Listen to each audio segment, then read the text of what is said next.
It'll work this time. Did you all get a notification that it's recording? Yep. Good, good. Okay, last time something went wrong, it didn't work. So we'll keep our fingers crossed this time. But today we are here for coffee with Katie, although I don't have coffee today. I have my bottle of water I already drank my coffee this morning, and I've gotten to a point where I can only have 1 cup of coffee a day. Otherwise, I'm all jittery and doesn't work out so good. But I'm happy that you're here. We're talking about onboarding volunteers. I'm going to share my screen, and I have a few slides to share with you all. And then we'll make this quite conversational. So as usual, I want this to be very, very interactive. So feel free to jump in and chime in where it makes sense. We're talking about onboarding volunteers today. But before we get into the meat of what we're going to talk about, I was hoping that we could share some stories about volunteer onboarding. And I'll start. I'm going to actually stop sharing my screen for right now because I like to see your faces when I'm talking more so than the slides. But I'll start. I'm going to share a story with you guys about onboarding a co-op volunteer that was under my direction, so to speak. And it's a story that didn't go so well. I was the volunteer manager and outreach coordinator at Green Top, and one of our best volunteers, really great at outreach, really great at recruiting owners. And if he was somewhere, we got owners, 5, 6, 10 owners sometimes. He was just really good at talking about ownership and communicating the benefits. Well, unbeknownst to me, he didn't understand our payment plan system. And at Green Top, we had a payment plan system where you could pay over a few months, separate your ownership costs into monthly payments. And he was telling everyone that this was an automatic withdrawal. So you sign up, you give us your account information, and then we draw from your account every month. Well, we weren't set up to do that. So many of these owners signed up and they made one payment, and then we never heard from them again. We couldn't figure out why. Well, it was because I had done a bad job onboarding the volunteer who had recruited them. I didn't teach him the details, the intricacies of that payment plan process. And it was a big lesson learned in terms of the information and detail that volunteers need when they're going to be working for us and working on the co-op's behalf. So I'm hoping that you all have some stories about onboarding, whether it's a volunteer experience of your own, like you were volunteering somewhere and it went very well or went very poorly, or perhaps a co-op volunteer or something like what I did has happened at your co-op. So does anyone have any examples? One of my frustrations has been that, especially because we were just coming out of COVID, we didn't do anything in 21, and our outreach coordinator had left, and I ended up in the position. But when we get close to some public events and we're kind of getting recruits last minute, I know it's really nice if you can go down and meet with them in person and teach them everything they know about manning a booth. But if it's a 4-day event and it's 10 hours each day, that's too much for one person. And last year we did do some volunteer training at a picnic, but you didn't get everybody there. And so for me, it's just kind of the time element. If somebody says, I'll coordinate that 2-day event, you can't expect them to be there to greet each volunteer, to thank each volunteer, and they leave. I know all that is really nice and it's really good. Practically, not so much. Right. Yeah. I've made some notes, Lois, about how we might make that a little easier. But thank you for sharing that. That's very good insight. Anyone else?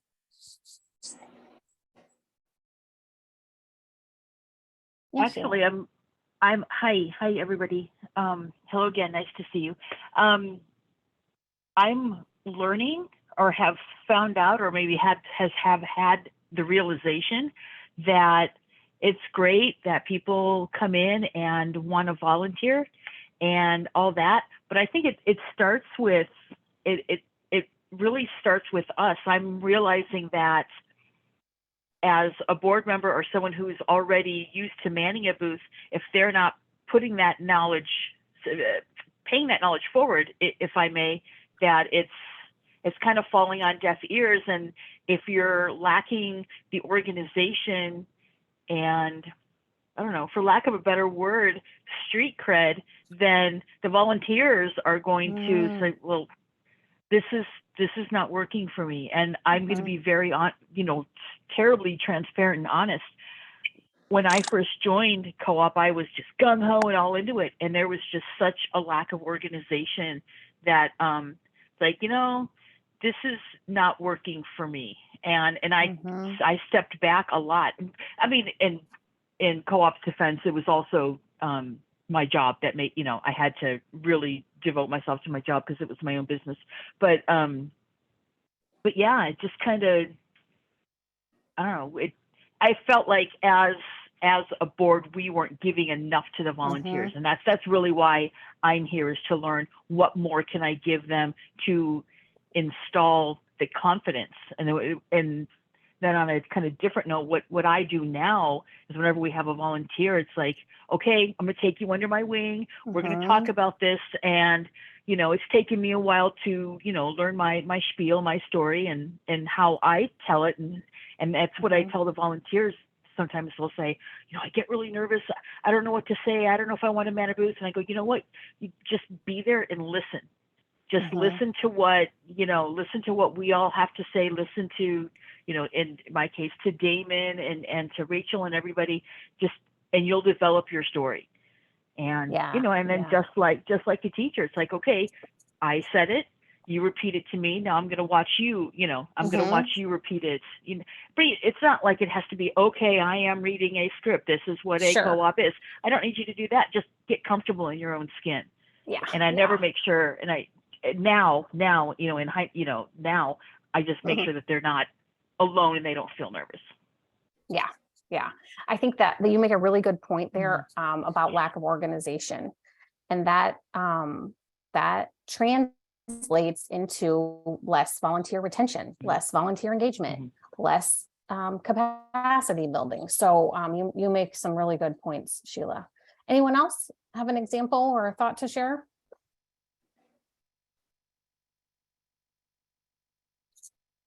Okay, let's go back to our slides here. And what we're going to do today really is talk about onboarding and define it, what it is, why it's important. And then I've got a checklist of things that you might include doing or having available to your volunteers. So let's start with the definition. Why does this always happen to me? Onboarding, when you look up onboarding in the dictionary, it says that it's the act or process of orienting and training a new employee. Well, I've replaced that with volunteer. Absolutely. It's the process of making people comfortable, bringing them into the fold and taking them under our wing, as you so eloquently put, Sheila. There is a statement, a saying that says when someone feels appreciated and they feel invested in, they're more likely, they're going to perform at a higher level. They're more, someone who feels appreciated is going to do more than someone who feels underappreciated. And onboarding, taking the time to invest in our volunteers and onboarding them does that. It makes them feel appreciated. It makes them feel important. Why is this important? You guys have already shared some really important insights in terms of why onboarding is important. The very first reason, the most important reason, is that it makes your life easier. If you do a good job of getting your team, your volunteer team, up to speed, it gives you more capacity. It makes your life easier. It does take time, it takes investment, and it takes dedication and management. But if you do that, if you invest that time and energy and that management into your volunteers, that's going to make, you've got 10 volunteers now who can be 10 of you, who can be, completing 10 times the work that we were able to complete when it was just me doing it or you doing it. Onboarding our volunteers, making sure that they have what they need and they feel comfortable and confident improves retention. You'll have repeat volunteers. You'll have volunteers that move up the sphere of involvement, and so when I talk about that, what I mean is that volunteers join our co-op, maybe to table, they volunteer to table at an event. And they do that a few times and they realize, oh, I really like this. This is really great. I have everything I need. I've been really well trained. This is a great organization. And then they join a committee and they're really good on the committee. And then maybe they're interested in the board. So people kind of move up a hierarchy naturally in terms of their volunteerism. And when we've onboarded them well, we have a much better chance of retaining that volunteer and moving them through that hierarchy. Their satisfaction improves. The volunteers' satisfaction improves. I'm sure we've all been at a volunteer event as a volunteer where we didn't feel like we were needed or wanted even, or what we were supposed to do. We kind of felt useless. Like, why are there 10 of us standing around here twiddling our thumbs? And you start thinking about the 10 other things you could be doing that morning instead of standing here wasting time, it feels. So when we've onboarded our volunteers and we give them specific tasks and we make them feel empowered and prepared, their satisfaction improves. And it increases our organizational capacity. We've talked about this, I just said how important this is in terms of the investment of time. It is an investment of time. It takes dedication, meeting one-on-one with volunteers, meeting even in a group of volunteers to make sure they have what they need does take time and energy. But doing so really does increase our organizational capacity. And we all know that opening a co-op takes a village. Literally, it takes a village.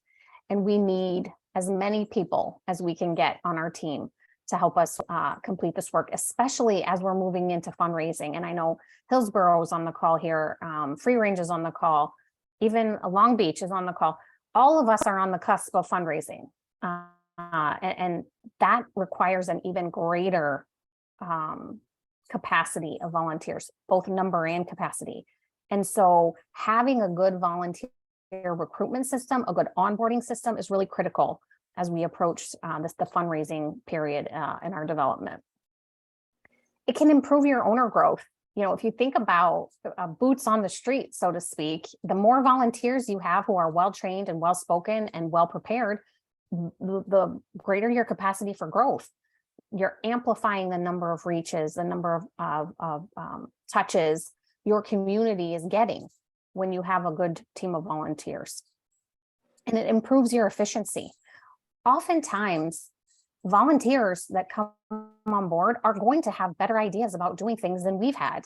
And that's one of the things I love about cooperation is that we're better together.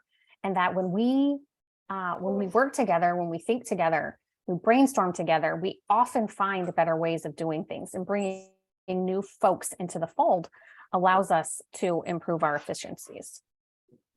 So let's go through a quick onboarding checklist. And I preface this by saying that every volunteer is unique, right? Just like every co-op is unique, just like every person is unique. And the roles within our co-op are as different and unique. So each role within your team is going to require some specialized onboarding, likely. But there are things that I believe every volunteer can benefit from. So we're going to talk about those general things that I think apply to all volunteers. And then we're going to talk about some more specialized onboarding items that we might put on a checklist. So first of all, the general information, the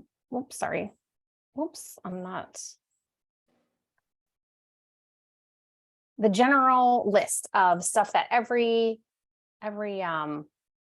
volunteer needs, in my opinion. I think they need a co-op one-on-one. And this can be very simple. What I like to use for this kind of co-op 101 is a video by Stronger Together, National Cooperative Grocers Association, I believe. And I'm going to share the video with you when I send out the recording from our meeting today. But it's a 2 or 3 minute cartoon video that really breaks down what a co-op is into very digestible bits of information. It's very well done and really easy to send in a quick email even to your volunteers.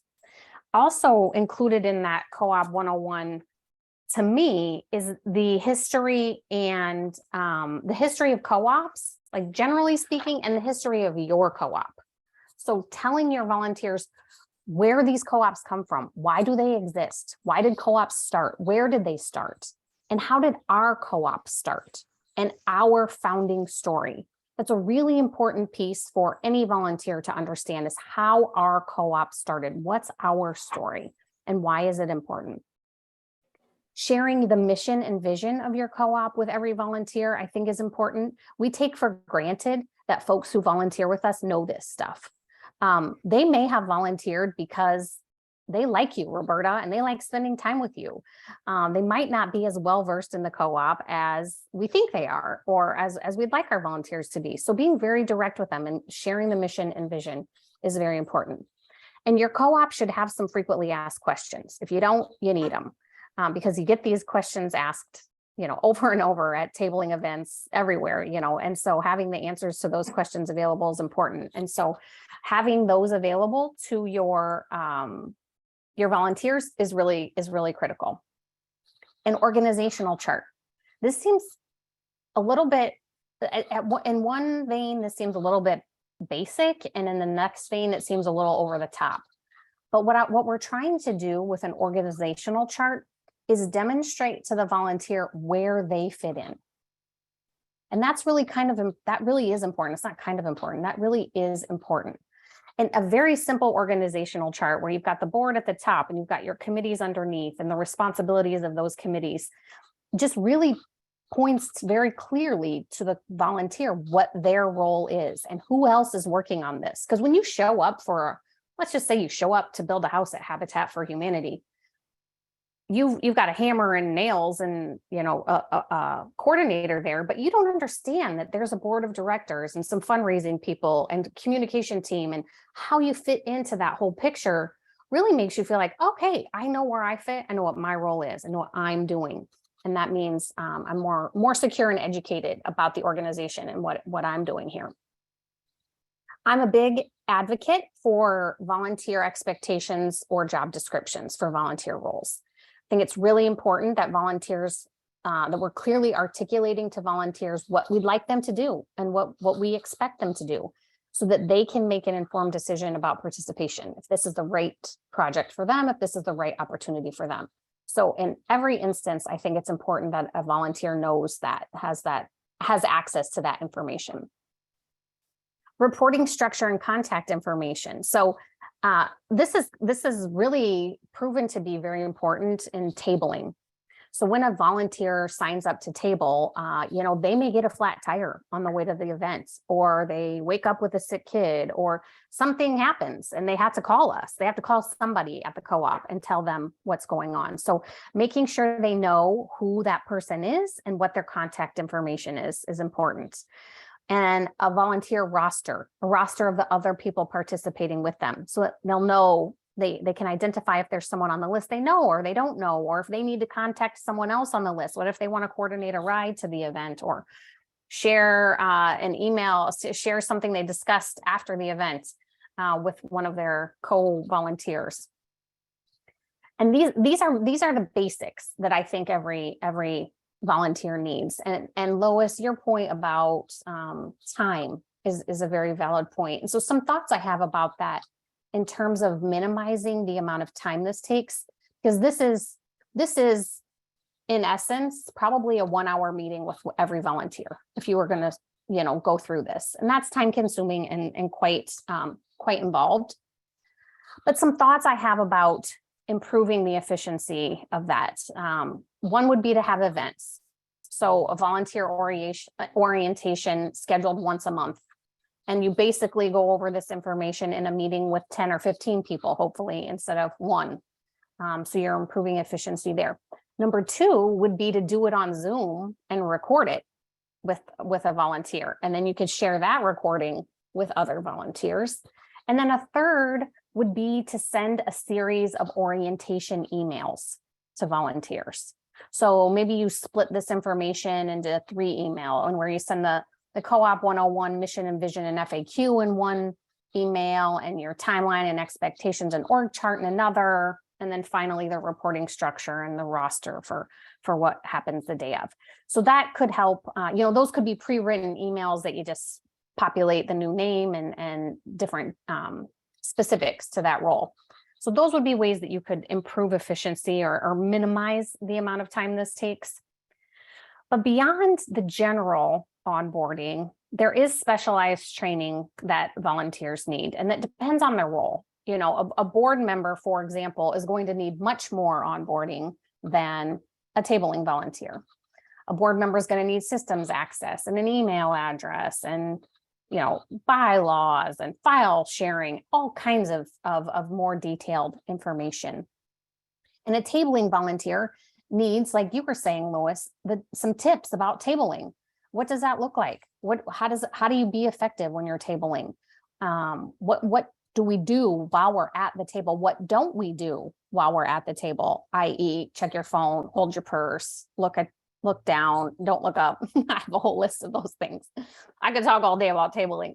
But one thing I did in terms of tabling volunteers is I had a tabling folder that was at every tabling event. And in it was a tips checklist that you have the volunteer read, or even discuss with them, as you're setting up and getting ready, so that every volunteer has a good foundation. And then, of course, the more they do it, the less you have to talk about it. They're learning as they go. Lois, do you have a question? We're not hearing you.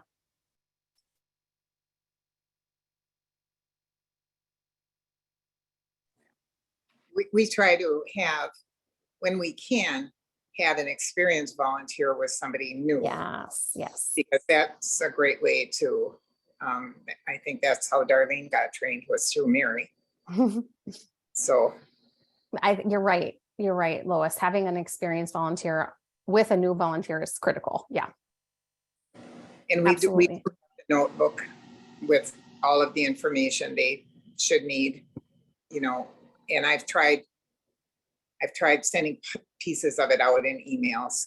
I like the idea of a once a month thing, though. I think that's. Yeah. And it builds community. It introduces new people, builds relationships. I liked doing that as an outreach coordinator. And it's like a constant funnel of volunteers, really. People who show up for that want to work. So now you got 10 people who you need to find a role for. So you want to do that when you have work to do and you want to know what that work is, for sure. But Lois, you had me thinking about something else. You were talking about. Well, one of the things that happens here in Minnesota that you maybe don't hit so much in other areas is that it's cold.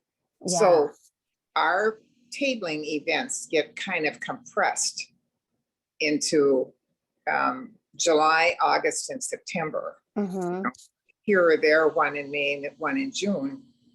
So it, how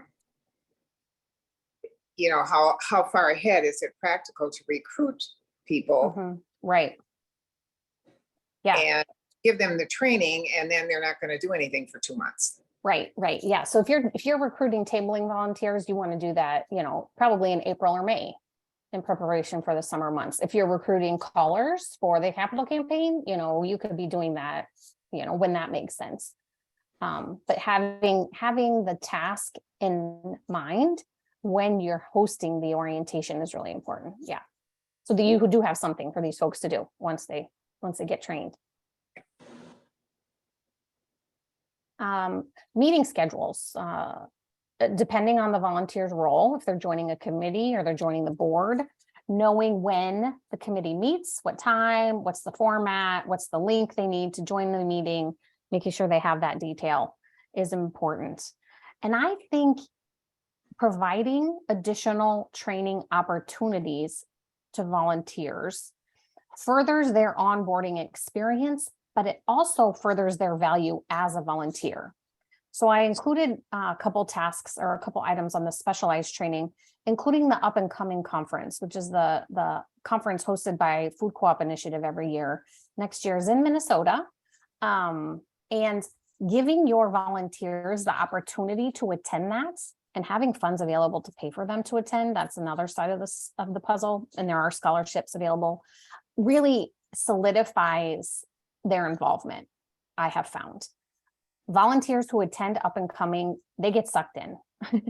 It's just really hard not to. And thankfully, Up and Coming was one of the very first events I attended as an outreach coordinator. In fact, I started, I hadn't started yet in my role at Green Top before, and I had already attended Up and Coming. And that was really one of the best things that could have happened, because you get such an in-depth understanding of the organizational, of the industry. And then you realize, hey, we're not on an island doing this alone, even though it feels like that sometimes. There are other people doing this. Sheila, did you have something you wanted to mention? I just wanted to second, third, and fourth what you said about going to Up and Coming. I went to my first in-person one when it was in Milwaukee, I think. Okay. And yeah, I think it was Milwaukee, obviously a few years ago. And holy shimoly, it was beyond it. It was the most amazing thing I'd ever done. And it was like, talk about drinking the Kool-Aid. I mean, it was, yeah, I wish everyone could go. I know that I finally saw the next one coming up. I attended the last one, obviously all online and everything, but I want to go again just because I want to see people that I hear, that I'm here with classes now. I want to see people in person and give them a hug. And but I know it's more important for other people to go, like our new board members and stuff like that. Right. But yeah, I just wanted to reinforce what you said. Up and Coming is amazing. Yeah, I agree. I think if you can get someone to attend Up and Coming, you probably got to volunteer for life. Because it's just so it's such a great conference. And if anyone has drunk the Kool-Aid, Sheila, that's me. If this ship is going down, I'm going down. There's no doubt. But that's not the case. I feel like the reason it's so easy to drink the Kool-Aid is because this is the right way. What we're doing, this is an alternative way to do to solve problems. And really, I feel very passionate about it. And Up and Coming reinforces that in a way that is hard to do in other avenues. But there are also lots of free resources for volunteers too. So I encourage you to encourage your volunteers to attend things like this, like Coffee with Katie, like FCI's live webinar series that they host a couple times a year. So review the FCI, how to start a food co-op toolkit and the capital campaign toolkit, all of those free resources, and make them available to your volunteers. I think we sometimes get caught up in the leadership role of the co-op when we get these emails, to attend this or attend that. And we do or don't attend, but we often forget that there may be others that are interested in that opportunity, and sharing that opportunity with them demonstrates that we value them. We value them enough to say, hey, this is an important thing. And if you want to attend, we would support it. And it helps reinforce their learning and makes them a more valuable volunteer. So I really think it's a great option to include when you're considering specialized training for your volunteers. I think that might be my last slide. Oh, wait. Oh yeah, so when I was making this presentation, this was the last slide in like the template. This is what it said on it. The way to get started is to quit talking and begin doing. And I was like, well, that's kind of appropriate here for what we're doing. I'm just going to leave this slide right here. So we have plenty of time for discussion, and I'm curious to hear how you might take some of the things that we've been talking about and do something with them at your co-op.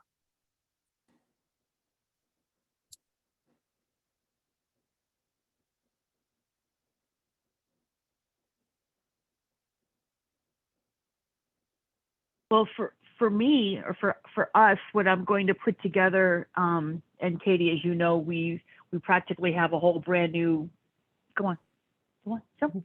I know, a whole brand new board, is start with, you know, some onboarding and, like I did last year with previous people, just get them those links. I have a packet kind of already put together, for the board members and all that about, the free resources and all that. And then I want to take that packet and customize it to the volunteers. And then within now that I've seen this layout, I like your layout. It's a lot more structured than what I have. Then within this specialized training, kind of focus in on anything that has to do with a particular committee.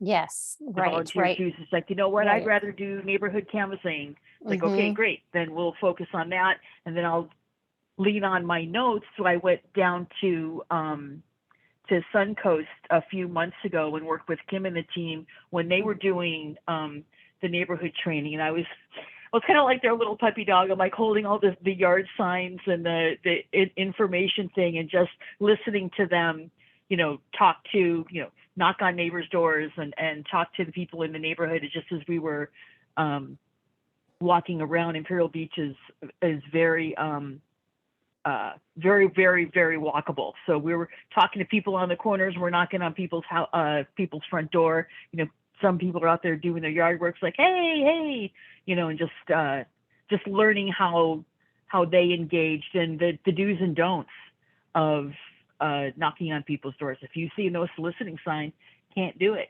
And you're not allowed to touch. You're not allowed to put anything in anyone's mailbox.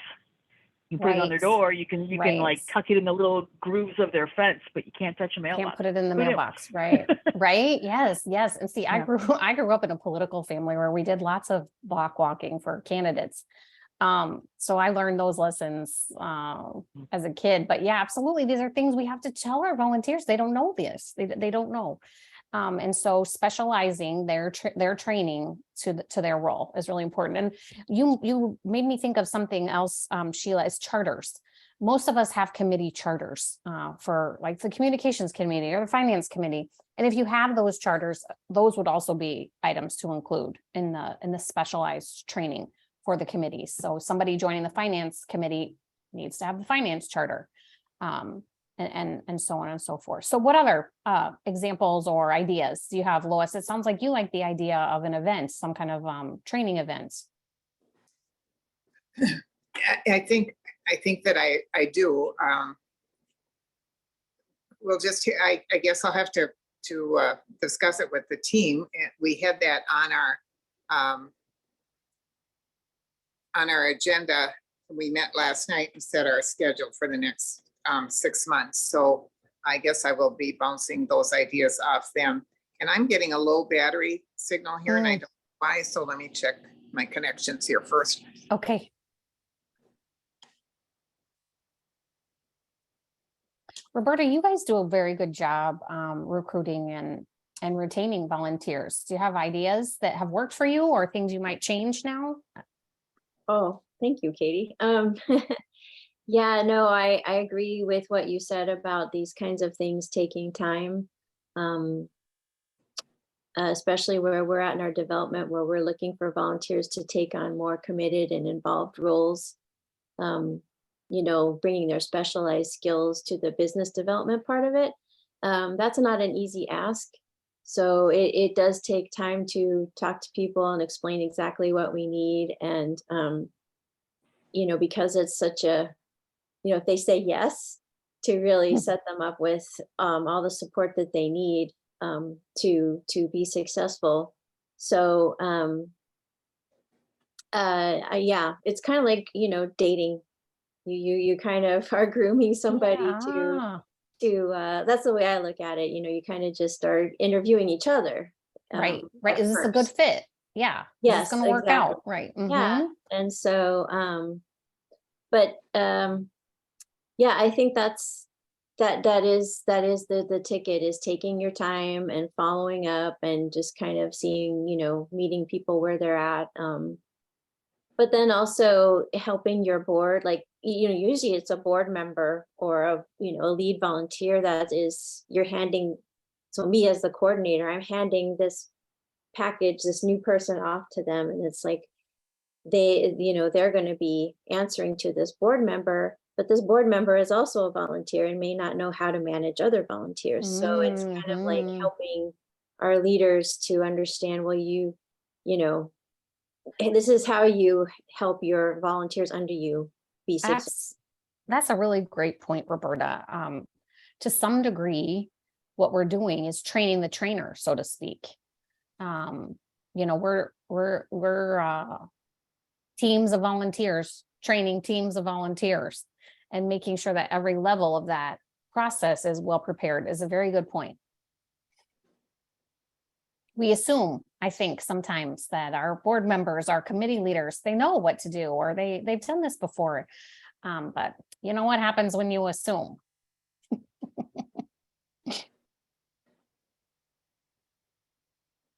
Darlene or Mary, what are your thoughts?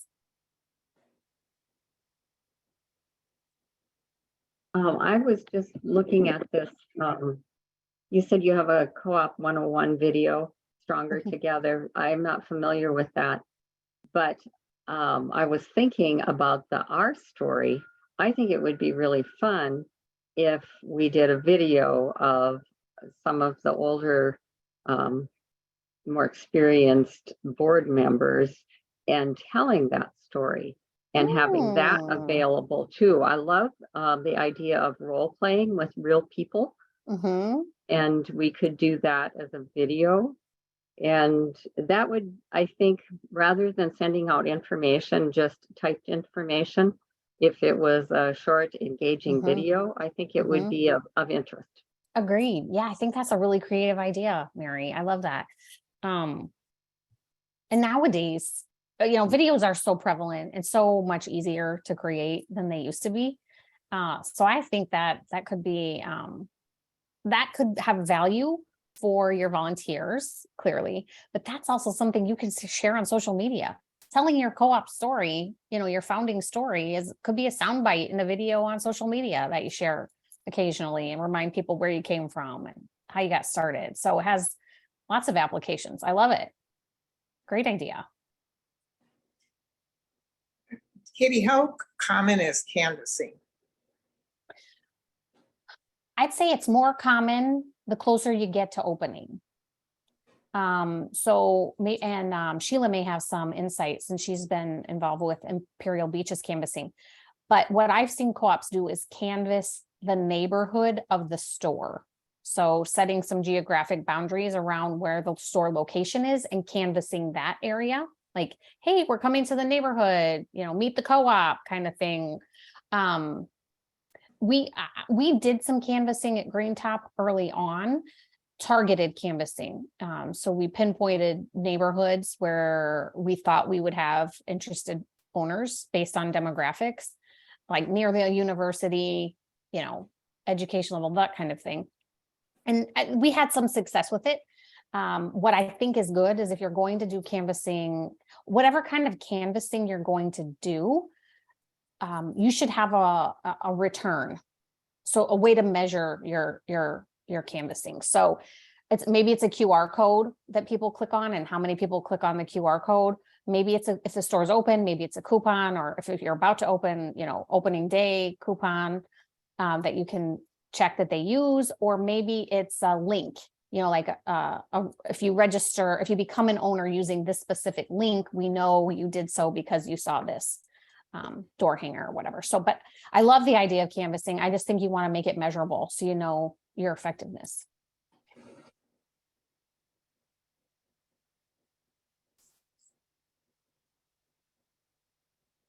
And Lois, you made me think that maybe canvassing should be one of our Coffee with Katie topics. That might not be a bad idea. Right. It's not something that, we've given any thought to. So I'd be interested in hearing more. Yeah, absolutely. Darlene, any thoughts from you?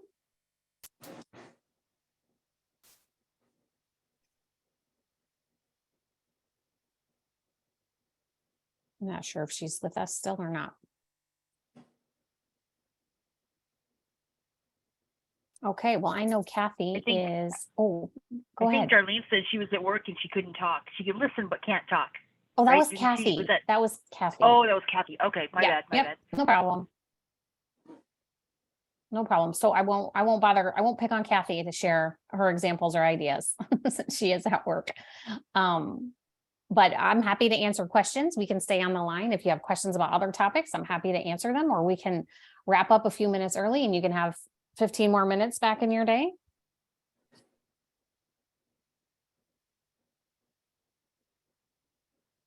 I'm good. I just want to say thank you. This was I'm looking forward to, even though I took, a ton of notes, I'm looking forward to the video. The Stronger Together, it's really cute. You guys who hasn't seen it, it's a lot of fun. And it also reminded me of another video. And Katie help me jog my memory. It's about obviously co-op from the very first one. I think it was somewhere in England, Rodale or Rockdale, the Rockdale Cooperative. Rockdale, yeah. Yeah, it was really, it's another animated video, but I thought it was really, I don't know. I haven't seen that one. It's really cute. Let me look around, and if I can find it while we're wrapping up, I'll put the link in the chat, or if not, I'll just send it to Katie, and Katie can send it off to everybody. Awesome. That'd be great. Yeah. Yeah, it's a lot of fun. Yeah, I do love that Stronger Together video. It's super cute, super easy to watch for every level of volunteer. Kids who watch it would understand it. Adults who watch it like it. It's a good video. Are you you said you're gonna send us the link, Katie? Yep. I'll send out the recording with the slides from today's meeting and the link to that video. And if Sheila finds her link, and after we've wrapped up today, I'll try to include that too. Okay, sounds good. Okay, any other questions? Awesome. Well, I appreciate you guys attending. It's always a pleasure. As I say, almost every time I do one of these sessions, this is one of my favorite parts of the month, is getting to cooperate with cooperators. So I appreciate you joining us. And the next session will be, I haven't scheduled it yet, but we're getting into December. We may skip December and start again in January. But I like the idea of a canvassing topic, Lois. You've got my wheels turning. Okay. All right. You guys have a good day. You too. Thank you so much, Katie. You're welcome. Bye-bye.